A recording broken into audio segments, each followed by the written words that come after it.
اچھا اگلے صاحب ہیں, اچھا بیک سٹیج خالی کر دیجیے سچن بھائی. یہ کیا ہے, آرون یا ایرن, آئی ڈونٹ نو کیسے پروناؤنس کرنا ہے اس کو. جی ہیلو. جی بھائی. ہیلو. جی بھائی آواز آ رہی ہے آپ کی. جی السلام علیکم. وعلیکم السلام. آپ کیسے پروناؤنس کرتے ہیں اپنا نام, یہ ہارون ہے کیا یا ایرن ہے کیا یہ؟ نو یہ مفتی صاحب یہ رانگ نیم ہے, وہ میں نے آئیڈینٹی کے لیے. اچھا اچھا, آپ مسلمان ہیں؟ جی جی جی.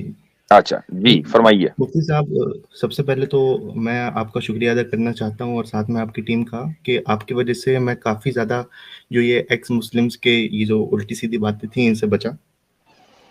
اور سیکنڈ پوائنٹ مفتی صاحب میں رکھنا چاہتا ہوں کہ جو آپ نے کاسٹ کے حوالے سے آج بات کری ہے, تو یہاں as I am from India, تو یہاں یہ بات صحیح ہے کہ کافی زیادہ مطلب جیسے ہم کہیں جہلیت ہے ہمارے یہاں, اسے لے کے پورے معاشرے میں کافی حد تک ہے, especially in the northern regions, Uttar Pradesh بہار میں یہ کافی زیادہ ہے. تو اسے کس طریقے سے امپروو کرے, اس بارے میں آپ سے تھوڑی وضاحت چاہتا ہوں. اور ساتھ میں میرا تھرڈ پوائنٹ یہ کہ میں نے آپ کو ای میل کیا تھا ایک زوم میٹنگ کے لیے, سو پلیز آپ اسے چیک کر لیجیے. اچھا وہ دوبارہ کر لیجیے گا تاکہ ہو سکتا ہے وہ نیچے چلا گیا ہو. کس سے زوم میٹنگ کرنی تھی بائی دا وے؟ جی مجھے بس مطلب 5 منٹس آپ سے تھوڑی سی بات کرنا ہے, بہت امپورٹنٹ ہے میرے لیے, تھوڑا اچھا سا اچھا, ایک.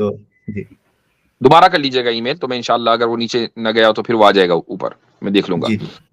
اچھا رہی بات یہ کاسٹ سسٹم کو کیسے اس سے چھٹکارا حاصل کیا جائے جو مسلمانوں میں خصوصاً نارتھ انڈیا میں ہے, عاصم بھائی اس تعلق سے کچھ کہنا چاہیں گے؟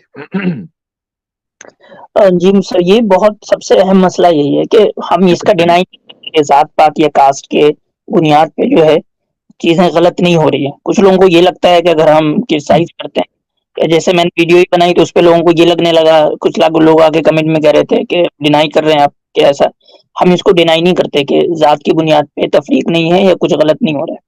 لیکن اصل مسئلہ ہے کہ آپ اس کا حل کہاں سے ڈھونڈتے ہیں.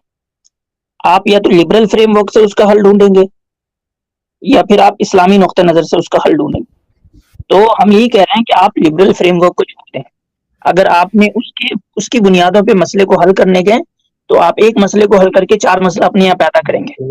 ایک منٹ پلیز, میں اس میں ایک پوائنٹ ایڈ کرنا چاہوں گا. میں لبرل فریم آف ورک سے بالکل نہیں دیکھتا, میں پیور اسلامک فریم آف نہیں ان ورک سے کو ہی بات وہ کر رہا ٹھیک ہوں. ہے, آپ ان کو بات مکمل کر لینے دیں, وہ ایک عام اوکے بات اوکے کر رہے اوکے. ہیں. جی میں جی جی مطلب جنرلی یہ بات کہہ رہا ہوں کیونکہ ہمارے یہاں ہر چیز کا حل عام طور پہ جو ہے وہ لبرل نقطہ نظر سے ہی اب دیکھا جاتا ہے, طور سے غیر محسوس طریقے سے بھی ہم دیکھ کر رہے ہیں. تو اسلام مطلب ایک تو کھلی ہوئی بات ہے کہ اسلام نسل کی بنیاد پہ, ذات پات کی بنیاد پہ فخر نہیں مانتا. تو اس کو ہمیں بار بار ریٹ کرنا پڑے گا اور دکھانا بھی پڑے گا ہمیں. مطلب ہمیں اپنی ذاتی زندگی میں بھی اس چیز کو کر کے دکھانا ہوگا کہ اسلام جو ہے وہ کسی طرح کی تفریق ذات پات کی بنیاد پہ نہیں کرتا. مثلا مان لیں کہ اگر کہیں خدا نہ خواستہ اس طرح کی تقسیم ہے محلے کی, اور سامنے والا جو ہے وہ دوسرے محلے والوں کو غلط سمجھتا ہے ذات کی بنیاد پہ, یا مثال کے طور پہ ہم اٹھتے بیٹھتے ہیں اپنے دوستوں کے ساتھ, یہ مسلمانوں میں بہت کم ہے, سب کے ساتھ کھانا پینا ہے, لیکن ایک جو چھوٹی چھوٹی چیزیں, ایک ہے کہ کبھی کبھی دوستوں کے ساتھ بھی ہم تفریحاً بھی جو ہے وہ اس طرح کا مذاق کر لیتے ہیں, یا کہہ لیں کہ جب ہم آپس میں گفتگو کر رہے ہوتے ہیں تو وہ ایک تانا نکلتا ہے ذات والا. تو یہ سب عادتیں ہمیں چھوڑنی ہوگی. ٹھیک ہے یہ چیزیں بہت زیادہ ہرٹ نہیں کرتی ہے, لیکن ہرٹ کرتی ہیں کہ سامنے میں بالکل. تو نہیں ہمارے دوست, لیکن ان کو ہرٹ کر رہی ہوتی ہے اندر سے, ہمیں پتہ ہے. تو ہمیں اس طرح کے جو الفاظ استعمال کر رہے ہیں, ہمارے یہاں کچھ چھوا چھوت نہیں ہے, بس ہم تفریحاً یہ سب کر رہے ہوتے ہیں, تو ہمیں اس سے جی نکلنا یہ لیکن جی جی جی گو جی. آپ دماغ مکمل کر لیں. دوسری جی چیز جو اسلامی نقطہ نظر سے اہم یہ ہے کہ وہ سرے سے جو ہے وہ اس آئیڈینٹی کو ہی مٹانے کے بل پہ نہیں ہے. ہمیں اس کا بھی خیال کرنا ہے کہ ہم یعنی کہ اس چکر میں اتنے آگے نہ بڑھ جائیں کہ ہم کہیں کہ بھائی یہ سب چیزیں یعنی کہ اس کا کوئی فائدہ ہی نہیں ہے, کوئی وجود ہی نہیں ہونا چاہیے, سرے سے اس کے وجود کا انکار کر دیں ہم, تو یہ بھی درست نہیں ہے. تو اس دونوں چیزوں کا ہمیں خیال رکھنا. جی ایک چیز یہ بھی ہے کہ دیکھیں تبدیلی جو ہے وہ پرانوں سے نہیں آتی. پرانے اپنا کام کر کے چلے گئے, انہوں نے اپنی زندگی میں جو تبدیلی لانی تھی وہ لے آئے, اور پھر بہت سی مرتبہ لوگ جب پختہ عمر کے ہو جاتے ہیں تو وہ روایتوں کو اور رسم و رواج کو پکڑ کر بیٹھ جاتے ہیں, اس کو کمپرومائز نہیں کرنا چاہتے. یہ ہر جگہ ہوتا ہے, ہر معاشرے میں ہے. تبدیلی اگر آتی ہے تو وہ نوجوانوں کے ذریعے آتی ہے. اچھا، اب ہمارا مسئلہ یہ ہے کہ جو نوجوان ہیں، چاہے وہ کسی بھی قوم سے تعلق رکھتے ہوں، کسی بھی مذہب سے تعلق رکھتے ہوں، یہ نوجوان جو غلط قسم کی تبدیلی ہے اس میں تو سب سے آگے آ جاتے ہیں، لیکن جو پازیٹیو تبدیلی ہے اس میں پیچھے رہتے ہیں. اگر آپ مسلم نوجوانوں میں یہ تحریک چلائیں کہ بھائی تمہیں شادی کرنی ہے اور تمہارے معیار یہ ہونے چاہیے، ذات برادری تمہارا معیار نہیں ہونا چاہیے، تمہیں ایجوکیشن دیکھنی ہے دیکھو، تمہیں خوبصورتی دیکھنی ہے دیکھو، تمہیں مثلا لڑکی کا قد، اس کی صحت وغیرہ یہ دیکھنی ہے دیکھو، لیکن ذات کی بنیاد کے اوپر تم لڑکی کو ریجیکٹ نہ کرو، یہ لڑکی لڑکے کو ذات کی بنیاد پر ریجیکٹ نہ کرے.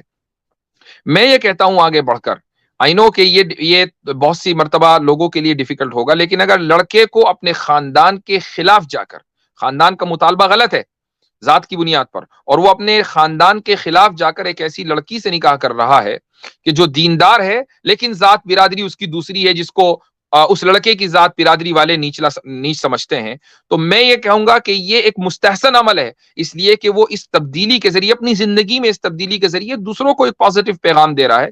یہ جس طرح جہیز کے خلاف نوجوان ہی کھڑے ہوں گے تو ہوں گے، بوڑھے نہ کبھی کھڑے ہوں گے اور نہ ہی ان سے یہ توقع کی جائے گی، وہ ایک رسم و رواج کے پابند ہیں. نوجوان اگر یہ کہیں گے کہ نہیں میں نکاح کر رہا ہوں، میں ہرگز اور ہرگز اپنی ہونے والی بیوی سے، گھر والوں سے جہیز قبول نہیں کروں گا، وہ جب اس طریقے کا عزم مصمم کر لیں گے اور ایک بڑی تعداد میں نوجوان نکل کر آئیں گے تو جہیز سے بھی چھٹکارا مل سکتا ہے اور ذات پات کے اس نظام سے بھی چھٹکارا مل سکتا ہے. مفتی صاحب، اس میں ایک بات ایڈ کرنا چاہوں گا. جی، وہ یہ کہ ہمیں میں اس کو ایسے سمجھتا ہوں کہ ہم اس کو آپ کی آواز نہیں آ رہی ہے، سیکھنا چاہیے ہمیں. ہیلو، آواز کٹ گئی آپ کی. جی اب بولیں. جی وہ یہ ہے کہ ہم آج یوتھ کو دیکھ رہے ہیں. ابھی ہم نے بول دیا کہ چلو آپ دین کو معیار رکھو ایک شادی کے لیے، لیکن کیا ہم یہ دیکھ رہے ہیں یوتھ میں کہ وہ جب دوست بناتے ہیں وہ وہاں پہ دین کا جو ہے وہ اس کو رکھتے ہیں کنڈیشن پہ کہ نہیں کون بندہ کتنا دیندار ہے کہ نہیں. جب تک ہم پوری لائف میں یہ چینج نہیں لائیں گے کہ اپنے ایچ اینڈ ایوری ایسپیکٹ کو آپ کو جج کرنا ہے اس معیار پہ، دین کے معیار پہ، تو ایک ہی چیز پہ بار بار کہنا مجھے نہیں لگتا وہ تب تک اتنا افیکٹو ہوگا جب تک ہم اوور آل چینج نہیں لاتے. تو یہ چینج لانے کی بڑی امپورٹنس ہے. جی ہاں، ٹھیک ہے جناب، شکریہ بہت بہت. جی شکریہ.